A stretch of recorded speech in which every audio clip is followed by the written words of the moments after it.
Саламатсыздар ма? Бүгін біз духовкада ерекше күріштен жасалатын нан дайындаймыз. Так, нанымыздың күрішін дайындап аламыз. Бір стакан күрішті салып, күрішті жуамыз. Күрішіміз жуылды. Енді жуылған күріштің ішіне 2 стакан su құямыз, немесе 2,5. Енді пісіреміз. Күріш піскенше, кәдімгі піскен күріш болғанша газға қайнатамыз.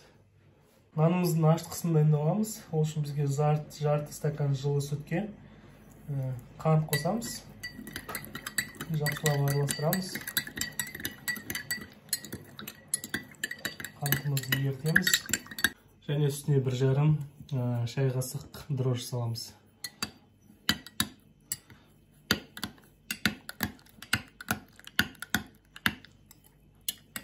Бес-10 минутқа бетін жауып, жылы жерге қойып ашытамыз.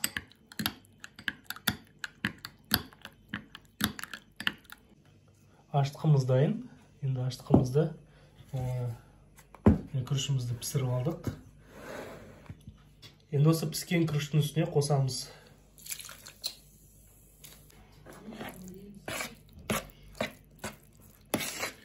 Аштықымыз бен күрішімізді үстіне араластырамыз.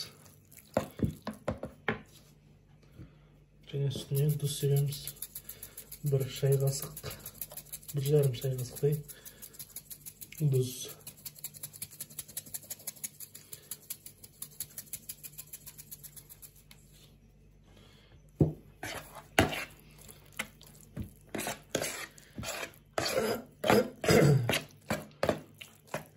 Енді осы күрішіміздің үстіне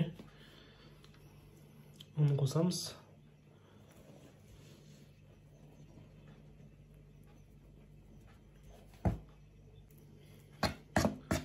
Онымызбен қосып тағы да араластырамыз.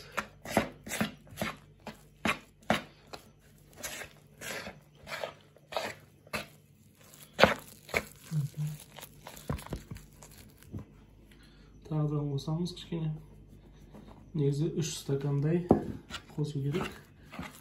Мен просто араластырып алып, ақындап қосып жатырмын.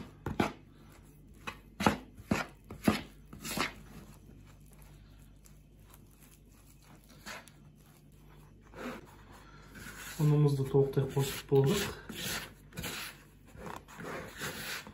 Енді ақындап қолмен нанымызды иеміз.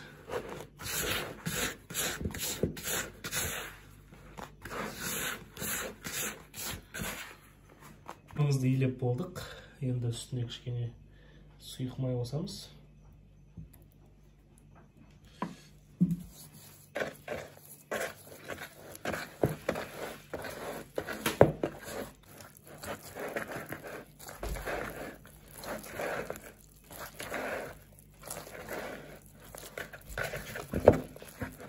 Нанымыздың бетін жауып, целлофанмен жылы жерге 20 минутқа қоямыз, көтерілгенше. Сосын пісіреміз.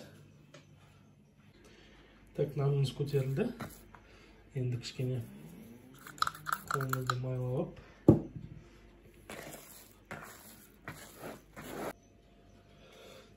Так, нанымызды осылай формаға салып, тағы да кішкене басамыз.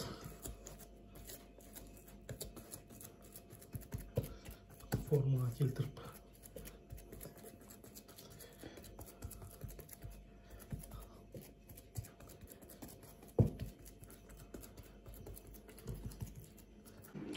Ал енді нанымызды 180 градус пешке 50-60 минутқа қоямыз. Так, нанымыз дайын. Біздің формамыз просто үлкендеу болды. Негізі форма кішкентай болса биігірек көтеріледі. Нан көтерілген. 5 минуттап кесіп көрейік.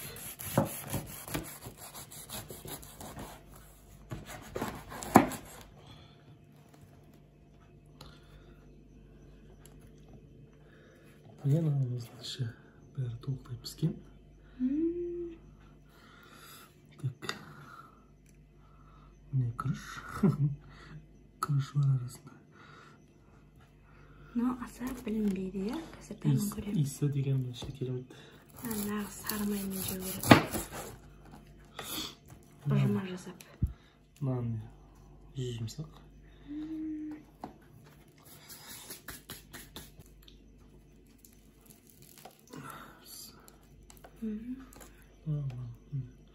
Күріш.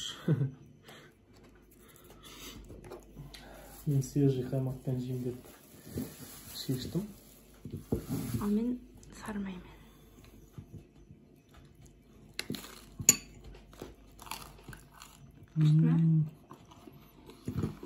Біз пергаментный бумагаға пісірген жоқпыз. Сары май. Қане.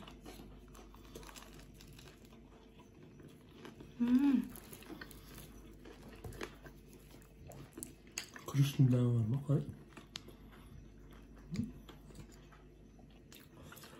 Білмеймін, қандай үйдің ішінде андай бір молочный иіс бар, бір тәтті күшті иіс тұрды. Прям.